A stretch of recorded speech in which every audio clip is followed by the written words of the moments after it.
Recently, the Minister of Indigenous Peoples Affairs met with the Parliamentary Sectoral Committee on Natural Resources, where he was giving an update on the Amerindian Land Titling Project, but has cited the lack of cooperation from the National Tushaus Council as well as other Indigenous groups in executing this project. The government, we came up with the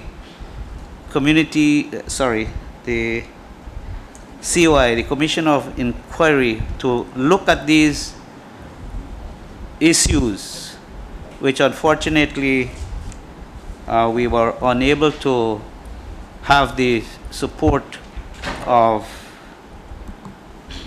the NTC and other interest groups. Why is it, or is it a fact that this has been happening? In relation to the APA and its work surrounding the Amerindian Land Titling Project, I think we've been cooperative to the extent that we've been allowed to function within the process.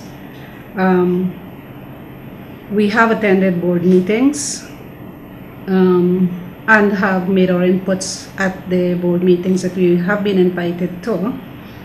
One of the drawbacks, however, in that process is that information sometimes are only received and not in full text as well, is when we go to those board meetings.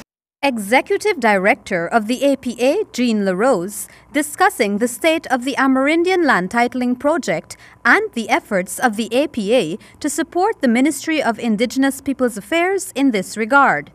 According to Ms. LaRose, there was a one-year gap between meetings that the APA was invited to, and that the APA was asked to proffer an opinion on a plan that was proposed by the ministry. She stated that while the APA is pleased that the coalition government, unlike its predecessor, saw it fit to include the APA in such discussions, her organization would not simply give the go-ahead to plans without scrutinizing them. While we did not disagree to the plan moving forward, we had some concerns, and therefore at every board meeting that the APA attend, we raise, if we have concerns, we raise concerns. One of the things that we had suggested and had asked for as part of participation was being included in some of the investigation field visits that form part of the process.